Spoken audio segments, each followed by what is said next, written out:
News, Radio, and TV. My name is Julisa. My name is Layla. And today we will be talking about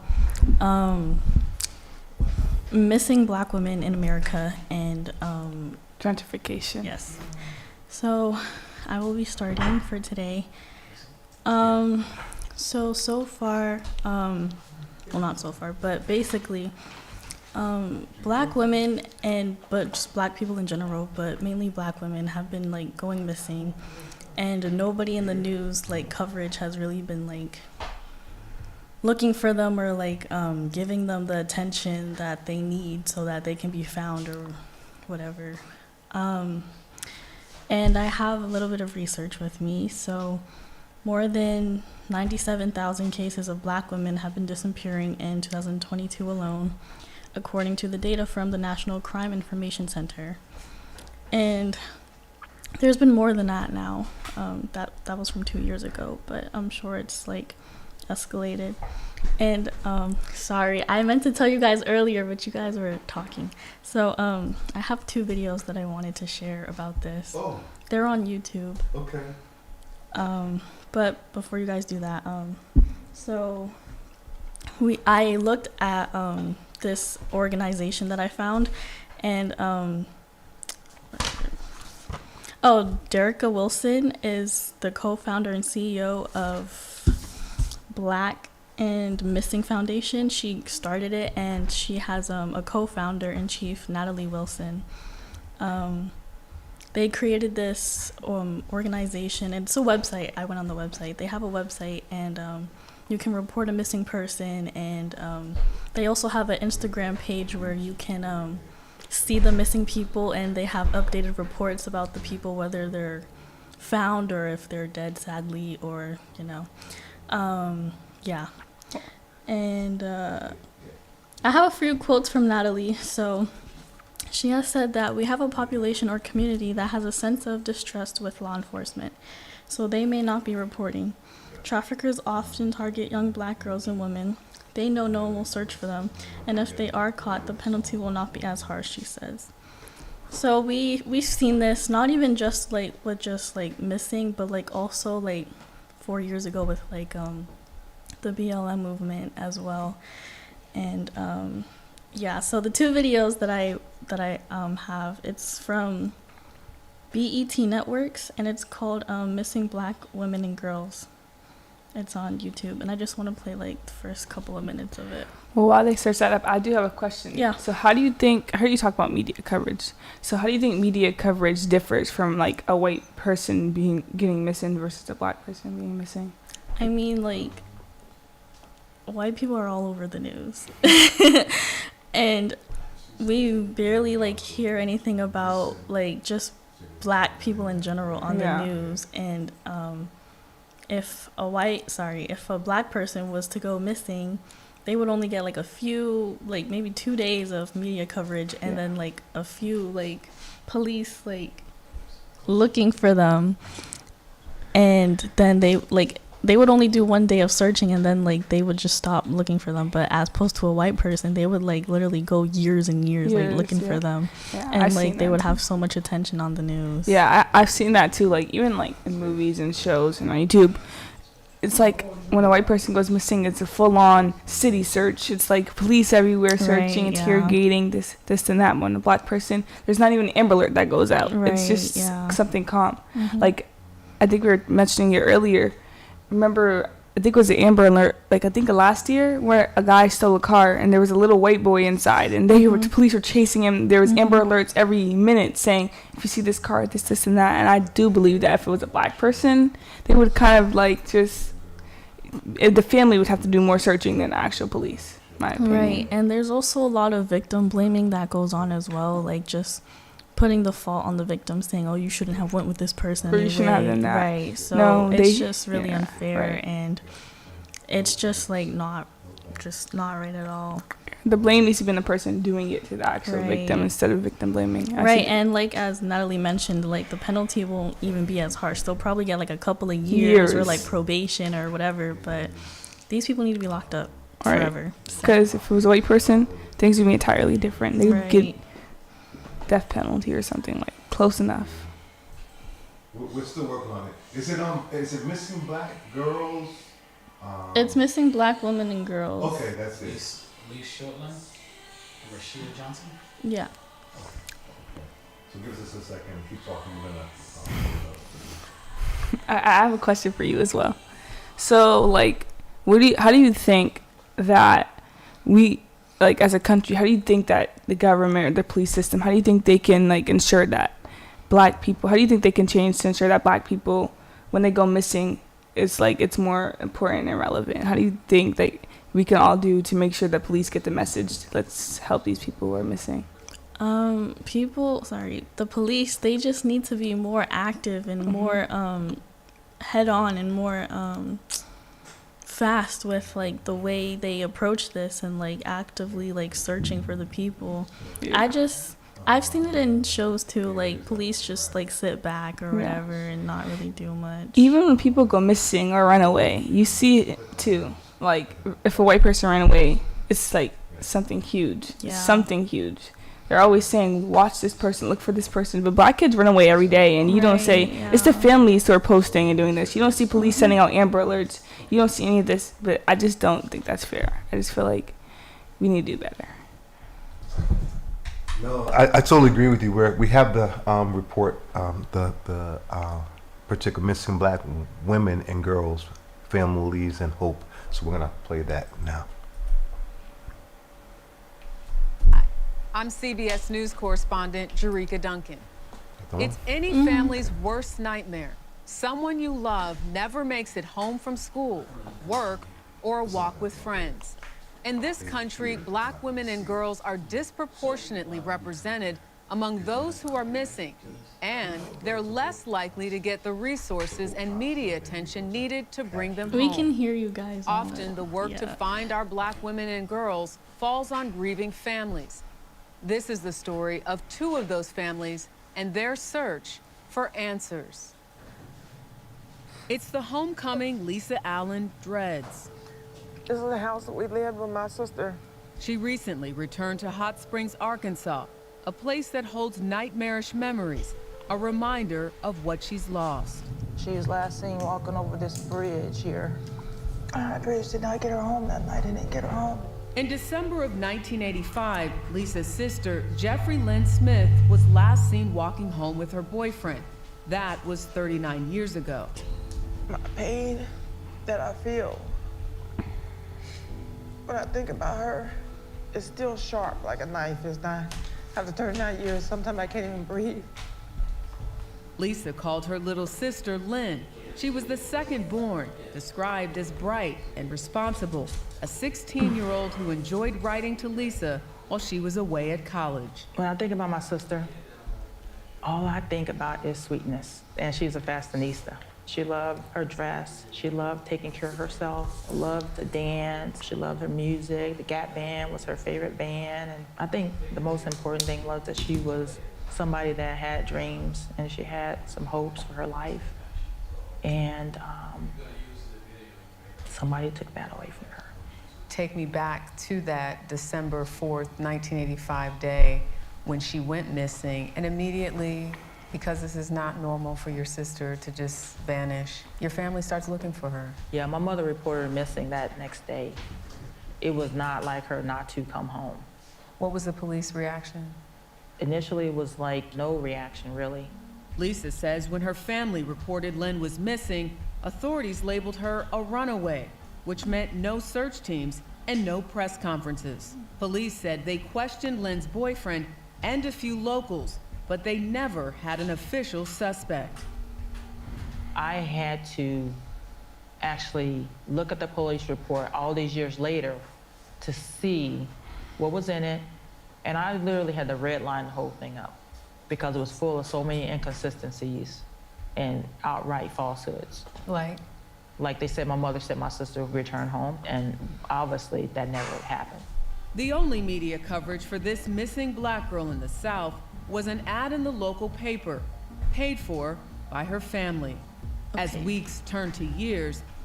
So before I play the other video, like as she said, like there wasn't anything they were doing. Yeah. Like, she had to do the own digging herself, and it should never be like that. And then I heard them say how the police said, like, they didn't do anything because they said it was a runaway, so they weren't gonna look for her or anything. I feel like even if it was a runaway, which I doubt, you should still try looking for this person. It's a little girl. Right. So I don't like how they just brush things off. The other video that I want is it's from News Nation, also on YouTube, and it's called Caden Black Vanished. It's spelled Kadin.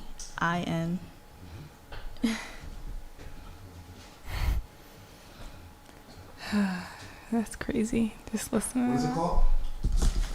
The one I circled. But yeah, while they find that, it's just it's not right. Like, the fact that this is going on, and it's just been going on for too long, and like these people are literally like dying, and they're not doing anything, and then it's too late, and then these people are just having funerals for people, for their loved ones, and it's just so unfair. Like, and the police just be like, oh yeah, we've done all we can do, and they're not even doing anything, just sitting on their butts. And another thing people realize, how people are going missing every day. Like, it's actually like this time, this generation, it's like people are really going missing every day. So it's like police need to take more initiative to actually try to like fix this. They need to try to start searching. You can never fix like someone getting taken away or kidnapped or anything, but you can try harder to look for the person no matter what color they are, because I just don't like how when it's white people it's more of an issue. I think they got it. Keep going. Keep talking. Okay, well, I don't have anything else to add, but you can ask me something if you want. Okay, so the question I have for you, actually, this is what I was thinking about. So the question I have for you is, like, what made you get so interested in this topic today? Because it's something that's not really talked about, and it's just like it happens every year, and like you said, every day, but like the numbers keep adding up every single year, and it's just not talked about as much as it should be. And yeah, like, it's just not right. Yeah.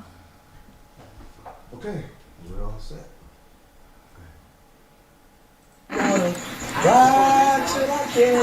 Caden Black,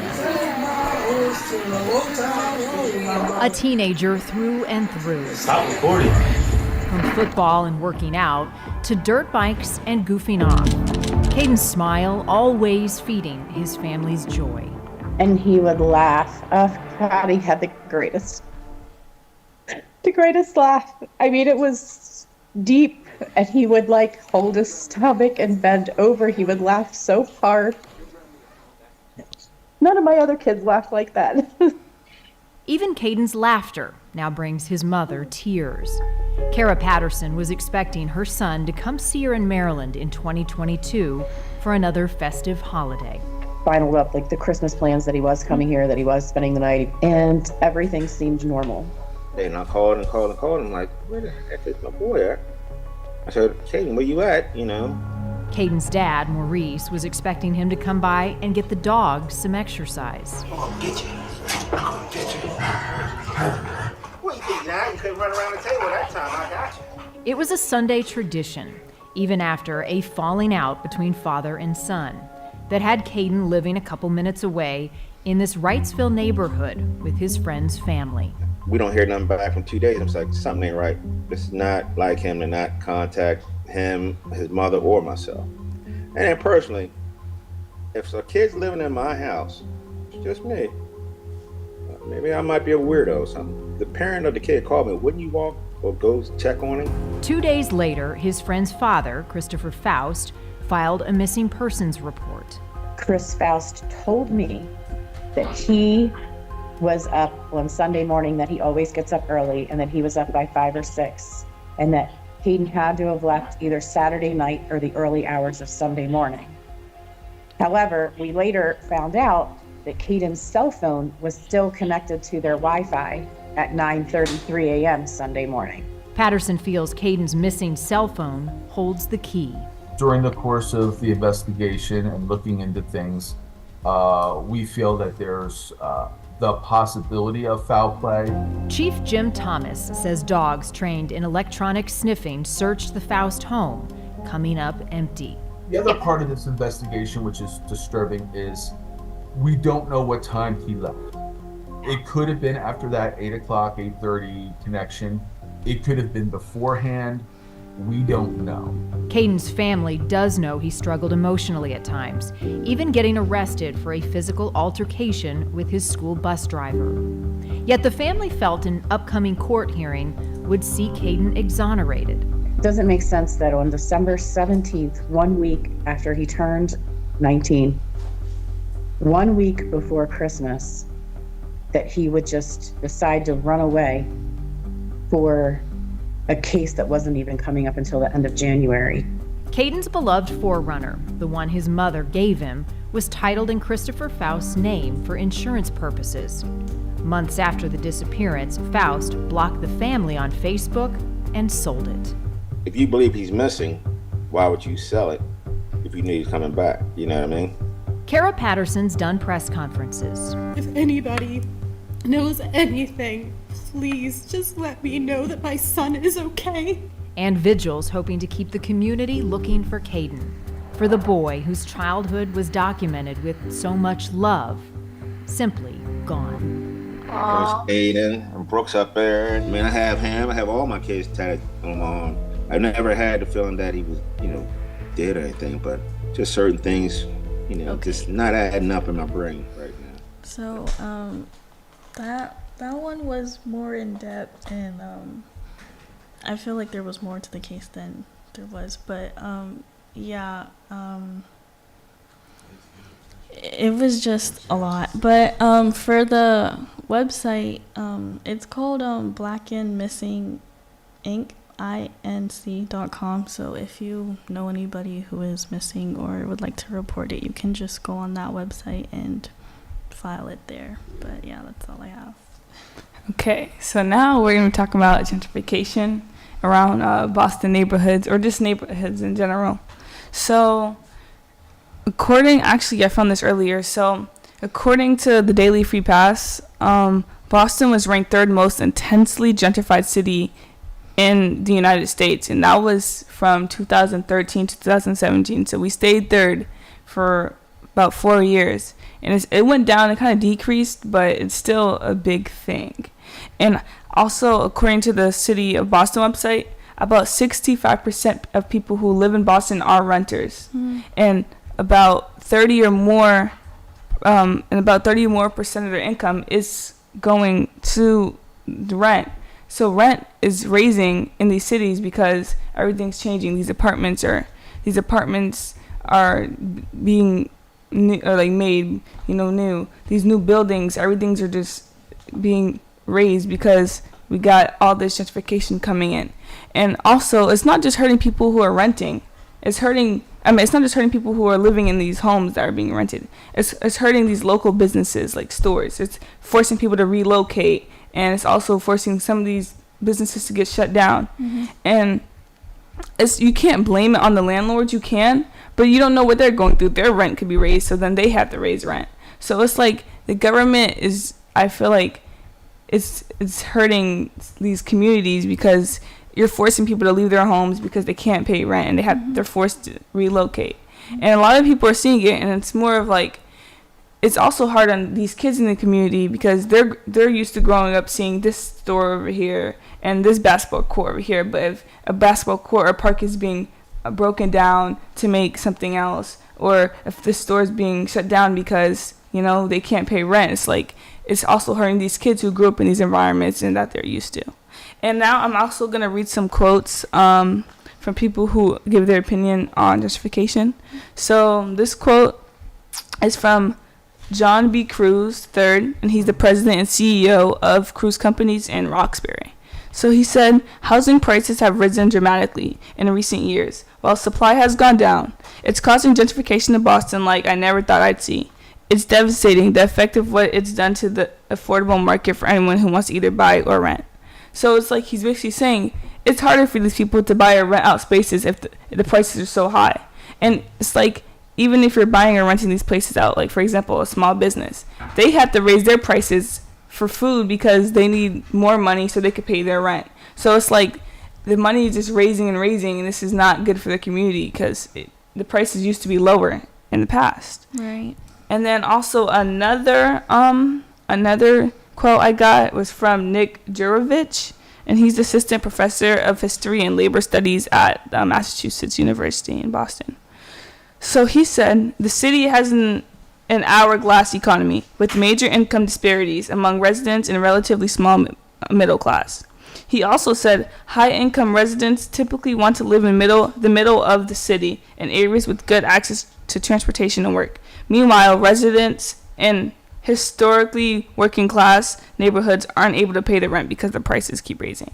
So it's like you have a bunch of these college students and just people from all around the world moving to Boston, and they're living in these cities where it's pretty busy. They're like, you could say downtown, for example. They're living in these places, but they're also moving to these type of communities like Dorchester, Roxbury, Hyde Park, etc., where new things are being built, new apartments, new houses, new everything. And it's like when someone is moving into rent, they might have the money to afford these places because they're new, they're college students, they have tuition, they have all this, they might have enough money to afford it. But then people don't realize that you're actually kicking out people who have been living there longer because they can't pay rent and they're being forced to relocate somewhere else, which is like, I think it's unfair because they can't use all their money for rent. They have to buy clothes, they might have kids, they have to buy food, they have to do other stuff for their money. So it's like, I feel like I don't disagree with gentrification because they do help the neighborhood. They make it look nicer, they make houses look nicer, they add more parks, they add more stuff for the community, but it's also hurting the community at the same time because it's hurting the people who live in the community, and I just don't agree with that. Yeah, I think that's also like a good reason why people move overseas a lot, because it's cheaper, better neighborhoods, and just better life quality as well. Yeah. And also, like, I just think that gentrification is also displacing a lot of people just in general. Like, I feel like it makes people also think, I feel like people are supposed to feel safe in their neighborhood. They're around people that they can relate to, that looks exactly like them, same skin color, everything. But with these kids moving in, it's more of like, I feel like more and more racism is happening in Boston because of this gentrification. I feel like a lot of the college students that are coming down here and living in these apartments and stuff, and people coming down, I feel like it's causing people to feel like, what's going on? A lot of stuff is changing around me, and I don't like it. So I don't agree with how the government is handling things. But I do know that Michelle Wu has been trying to have organizations to lower rent and help this gentrification process because she realized that it is getting out of hand, and a lot of people have been expressing their voices about it. So yeah, that's good.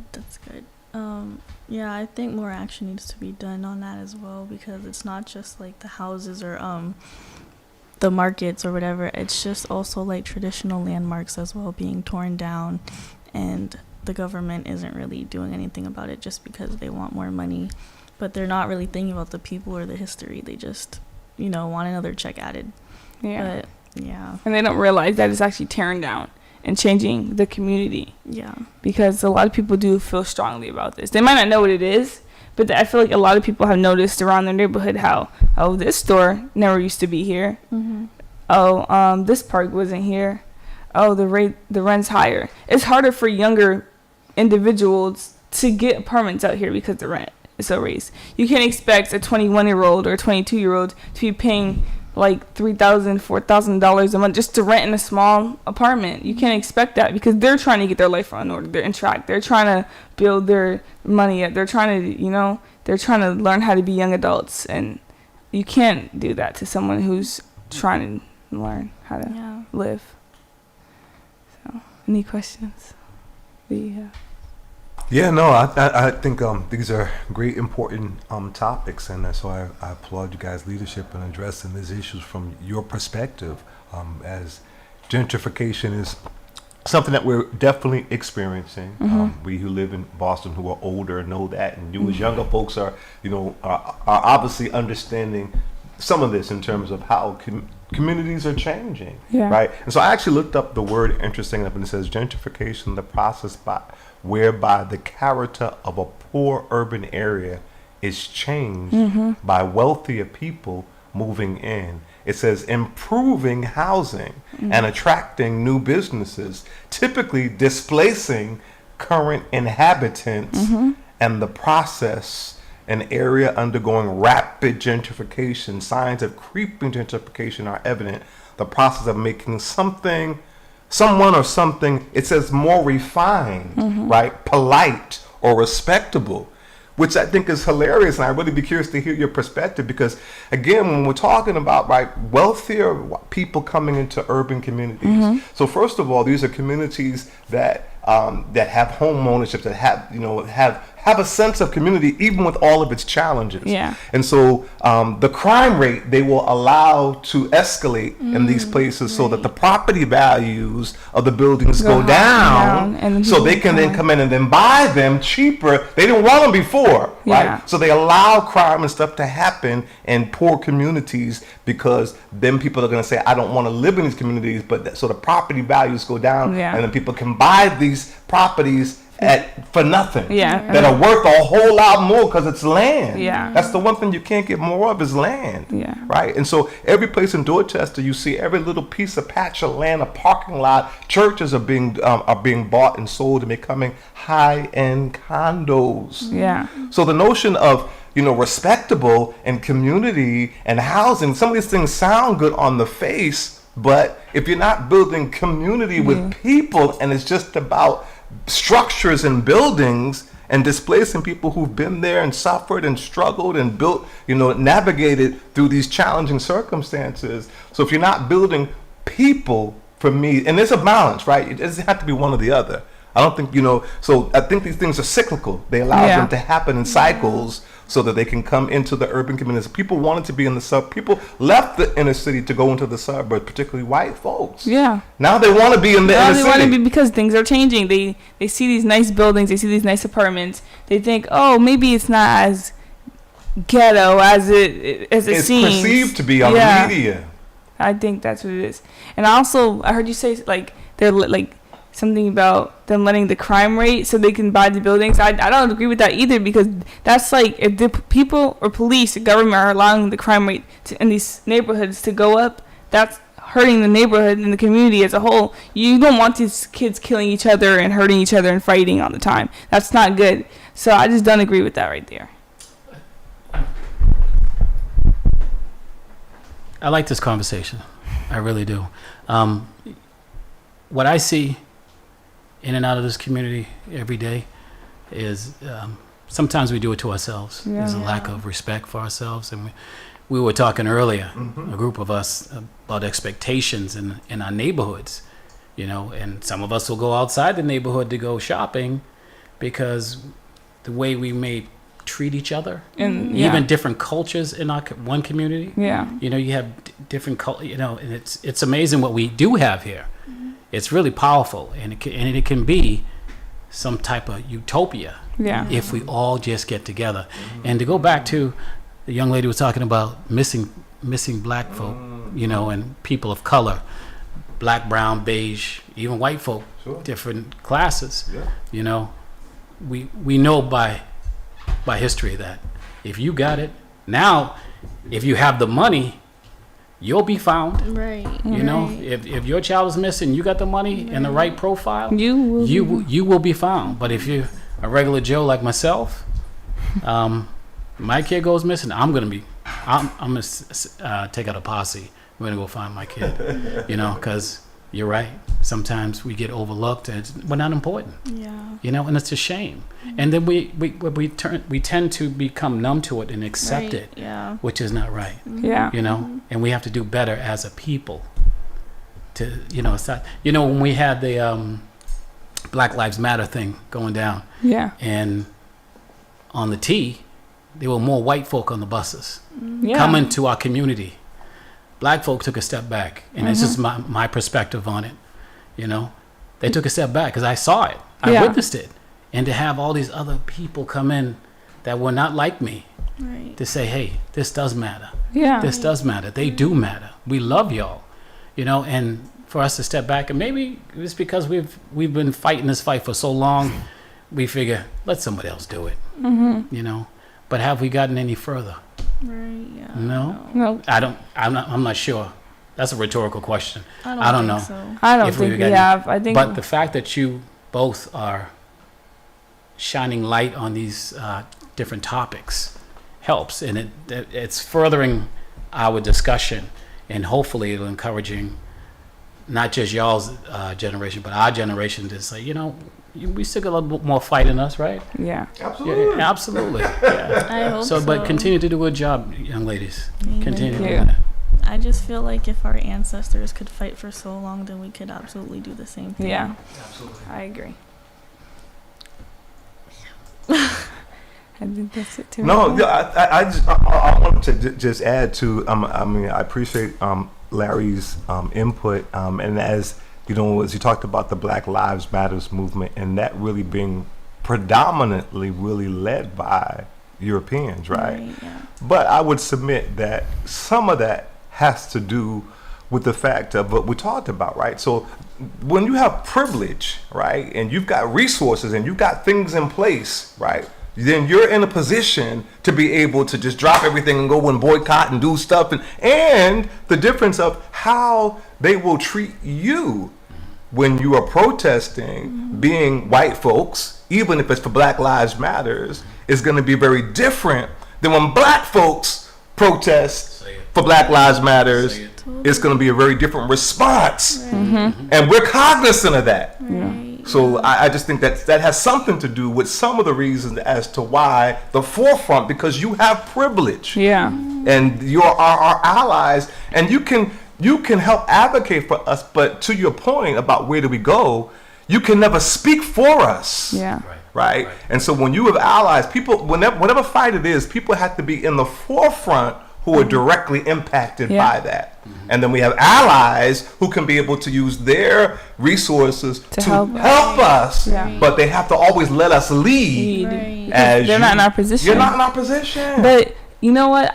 You saying that, it makes me think of the movie, and it's also a book, The Hate You Give by Andrew Thomas. Yeah. I remember seeing that in the movie theaters. It was way before we had the Black Lives Matter movement. This before, and when I seen this, I was like, that's gonna happen in a couple years. I said it right there. That is gonna happen in a couple years, and it did with all the George Floyd stuff and everything. And you could see how the police react differently towards black people versus white people. When black people stick up for themselves and say, oh, this isn't right, they want to start using police and start putting their hands on people and getting involved. But if a white person does it, it's kind of like, excuse me, ma'am, step back, get away, Right. So you can see the difference in their tone. It's like they automatically think we're violent. When we're It's really just like sticking up for history ourselves. repeating itself. Like older black people, like my grandmother, like people older than yourselves, have gone through this before. Yeah. So it's just history repeating It's itself. true. It's true racism. And and I love what you said about, particularly when we talk about the Black Lives Matters movement, because that was on the heels of George Floyd. Right? Police brutality. Yeah. So we're talking about police who are supposed to be there to protect and to serve, right? And we're seeing a stark contrast of how they have the power to be judge, jury, right, all by themselves and take your life. But they have that power, tremendous power, and that being something that being abused, particularly in black communities, where you saw the guy, with his knee on the neck, right, killing a person literally in broad daylight in front of all those and people. everybody is like, what can we do, white and black? We're, what I'm saying? So I think when we think about the response to that, if this is on the heels of that, then people are obviously, and they've not forgotten, right? It hasn't been that far removed that we have experienced as black people just for civil rights. To be able to eat any economy we want to go to, or to go to, places that we would be not even allowed to even come into. Yeah. Right? And be actually abused, right? And so this has not been that far ago. And now we're here we are, and now we're talking about police brutality. So the whole thing about race, class, and privilege, right? And how, we as black people, how we want to understand our own trauma. I know that Falasha was talking to you a little bit yesterday. We had some conversation about the N-word. Was it? The N-word. Well, yeah, but also about post-traumatic slavery. Oh, yeah. Right? And the implications of how that's impacted us that we're not even cognizant of. Right. I mean, we can't even imagine the heinous atrocities of what happened in chattel slavery, right? And we're recipients of that intergenerationally, whether we're cognizant and we're experiencing trauma that we don't have even identified. Right. And so all these, it's just a very complex, very intense conversation, but these are difficult conversations that we have to have. So that's all I'll say. I just think that it's really, really important. So I so applaud that you guys are talking about these things, because I think the conversation has to be one that's intergenerational, right? Yeah. It can't just be, and these are the platforms that you talk about, the media, and how the media, the difference of how it's going to address issues of black community, because it's not owned by black folks. It's not communicated by black folks, right? And so the spin is always going to be that of an oppressor that may be something that's not actually, they're not going to stick with it. With black folks, if it bleeds, it leads, right? Yeah. Meaning, if it's violent, if it's dramatic, right? That's why they think the Dorchester and his community have nothing but violence, because that's all that they really pronounce. That's all of the show. That's all they show. They don't show when there's basketball events, how the community comes together. They don't show when everyone's actually outside just helping each other. They don't show that. They don't show BNBL, stuff like BNBL, when all the kids are outside playing. They don't show any of those type of events. They only highlight the violence, and it's you don't see things, you don't see the inside of how things really are. Yeah, Jaleesa, what do you think? Yeah, I just agree with all of that, and I just feel like if more younger people were to come together like we did in the past, then more change would be happening, because they want to hear younger voices. Yeah. And people really move to younger voices now, so I feel like if we were just all coming together and making change and I don't know, just doing something, then change would be happening. Let me ask you with that regard, because I appreciate, right, that young people, the leadership of young people is so important for us, and that's why we're doing what we're doing, right? Because we understand it, right?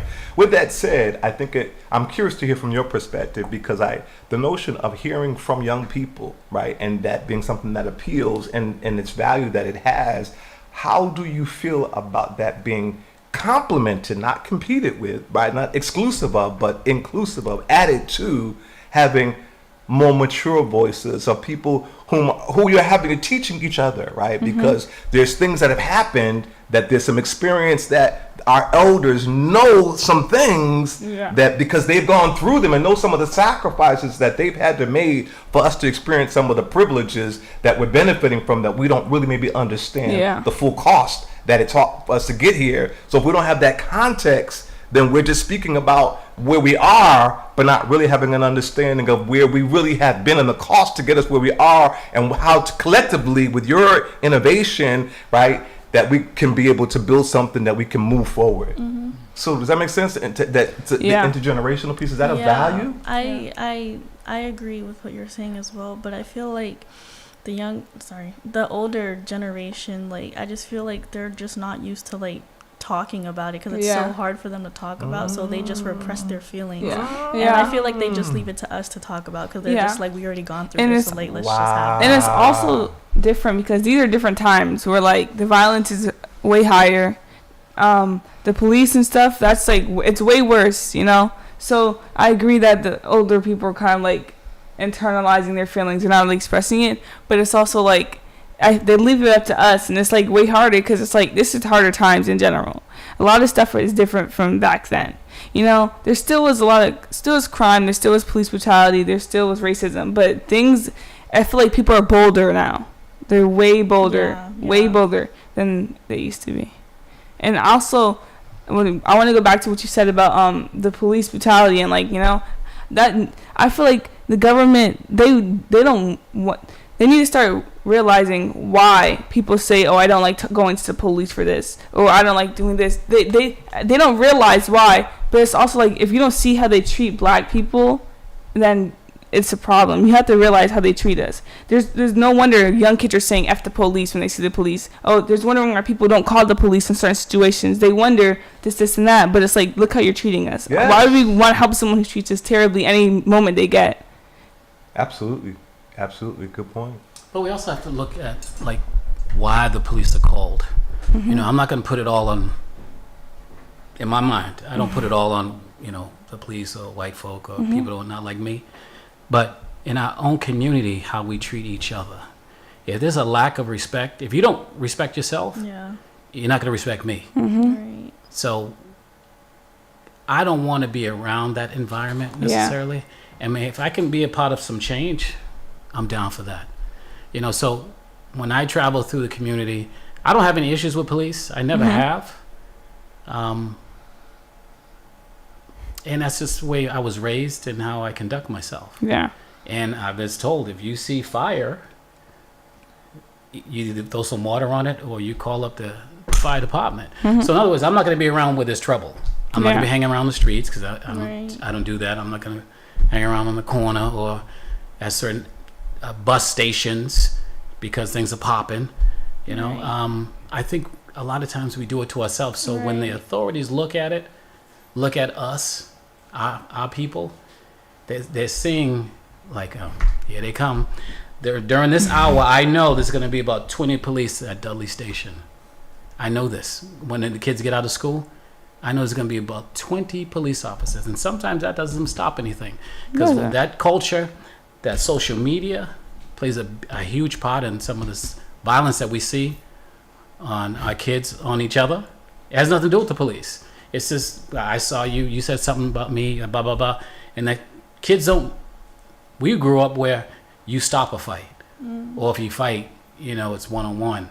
Now, I'm going to stomp you into the ground, rip your clothes off, embarrass you, you know, and then your mom comes down and your mom gets beat up by 5 different teenagers, girls, boys, or whatever.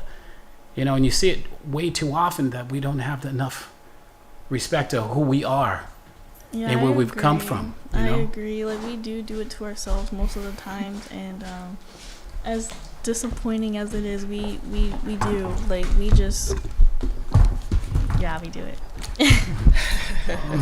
So I had to jump in because I was behind Larry going, no.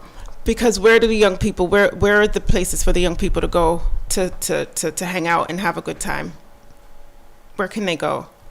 Where do you go? Where can you go to hang out and have a good time? In my house. I stay in my house. It just, I don't know. I couldn't say. Okay, like, so because there's nowhere for you to go, really, right? Unless you go to the YMCA or the Boys and Girls Club, right? Community center. And let's be honest, it's not always fun, right? No. Right. No, Okay. And social media is not the issue. It does add to it.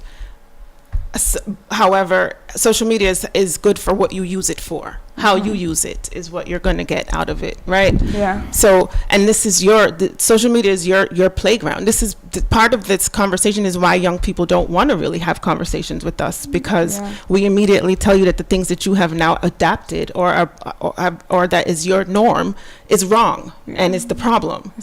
And it's not. It's how you use it. Just like when I used to hang out on the corner, right? If my boyfriend's in a gang, I'm in a gang. I'm on the corner. I don't necessarily. And then if I'm not, I can also go on another corner where there aren't gangs, right? But there wasn't ever anywhere for me to hang out. And then back when I was younger, there were parks, but people were shooting those parks up, right? There was a little girl who was sitting on a thing and got shot in the head at a park, and then I just didn't want to hang out at a park anymore ever again because she was minding her business, and I had to be like 12 or 13 years old. So the violence has always been here, right? I think it plays into the post-traumatic slave syndrome, where the part of the issue is we don't understand who we are as a people. Right. And when we're educated in our education system that we are forced to be a part of, that we have to be a part of, right? They're not teaching us who we are. They are not teaching us the truth. The history and the math and the English is one thing. Grammar is one. Math and grammar is very cut and dry. 2 + 2 is 4.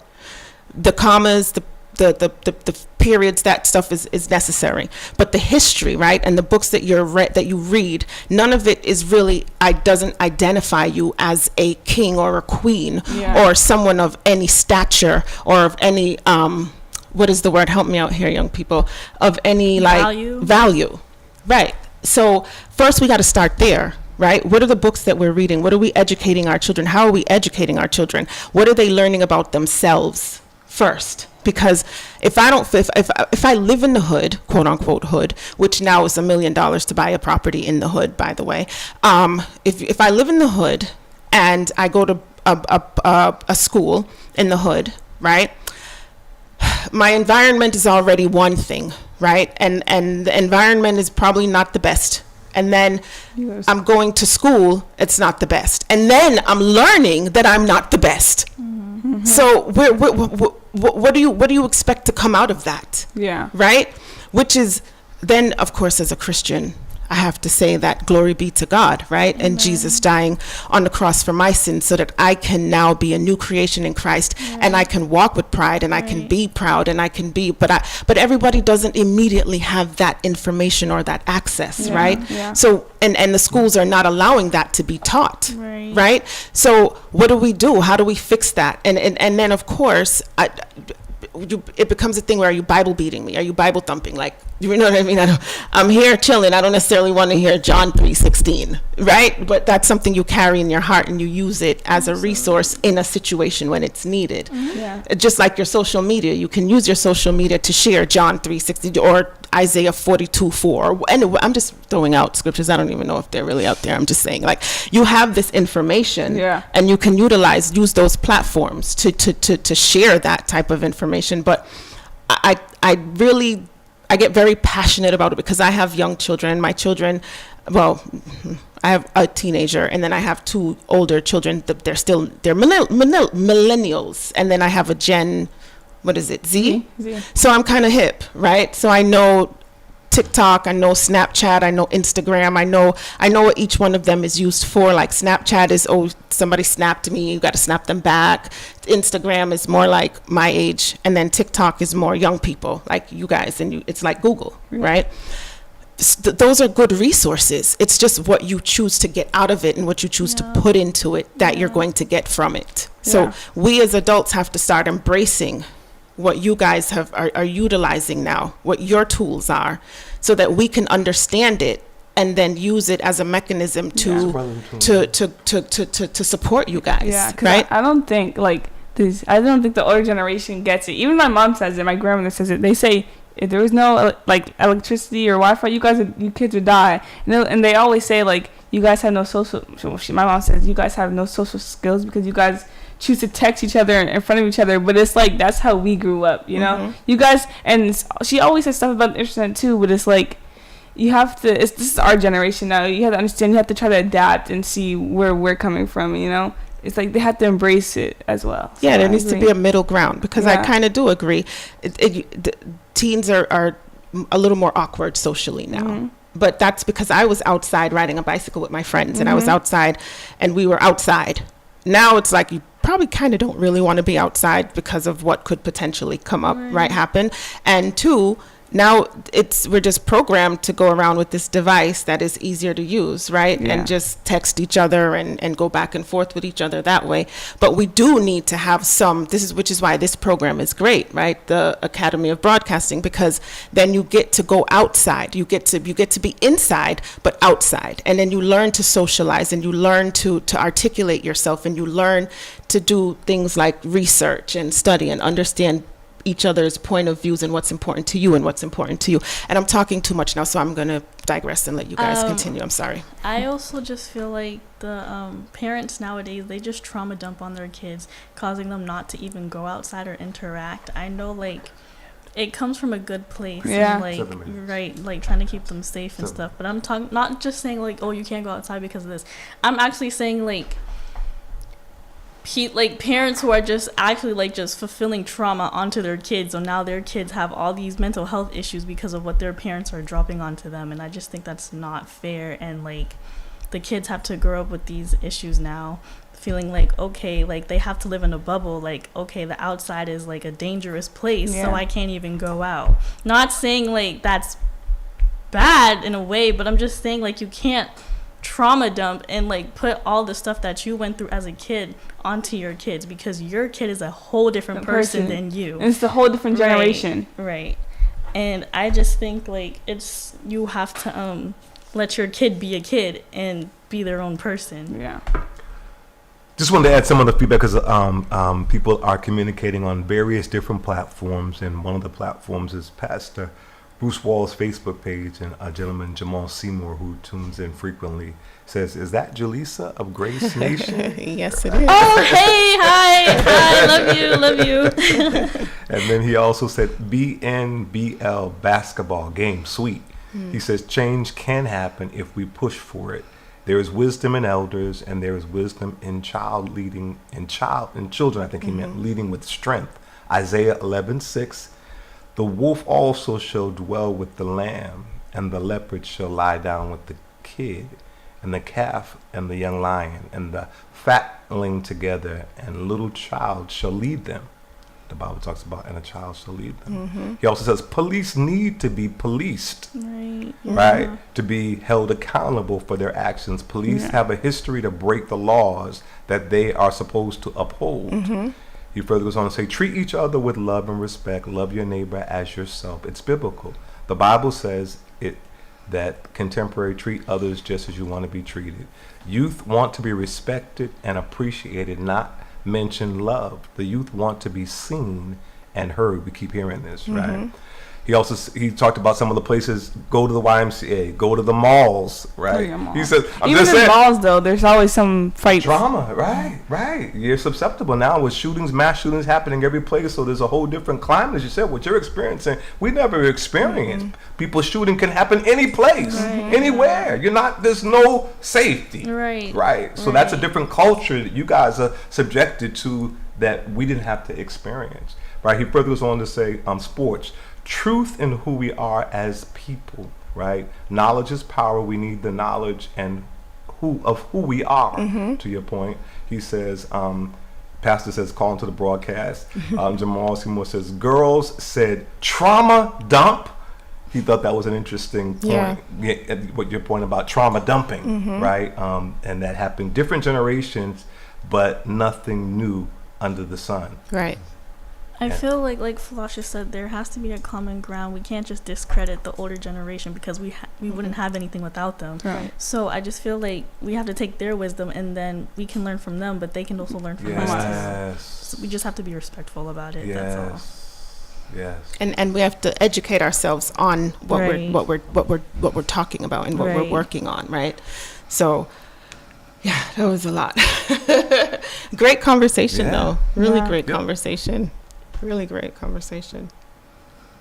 So you have 3 minutes left. You guys did outstanding, from the first broadcast being 20 minutes, the second broadcast being 40 minutes, and now you've gone a full hour. So Lily, with 3 minutes, what are your closing maybe thoughts?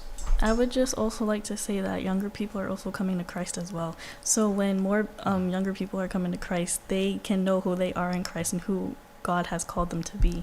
And when they do that, they can reach other young people who are struggling with just anything really. There is like a youth revival happening, and the more youth that we can reach, and not even just like, but I'm saying like there's been younger people baptizing like even older people. It's just like, like younger people just keep sharing Christ. Yeah, that's Amen. all. Amen. And I have to say is I think younger people, we just need to start like speaking out more about situations and showing more interest in things, because we do have a voice, and people actually like hearing younger kids' opinions a lot. Absolutely beautiful. So when will your next broadcast be? Well, Tuesday. Oh yeah, right. Yeah, Tuesday. Tuesday, what time? 12. All right. Outstanding. Good job. All right. Going back to work.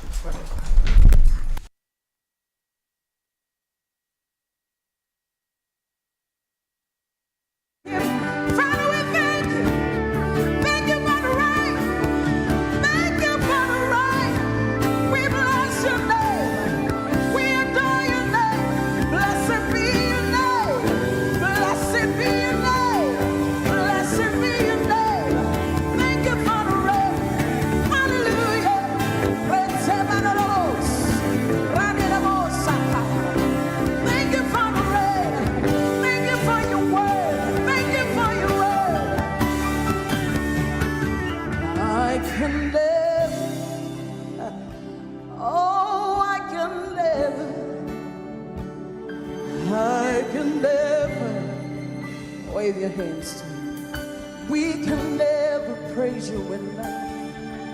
We can never thank you enough. Thank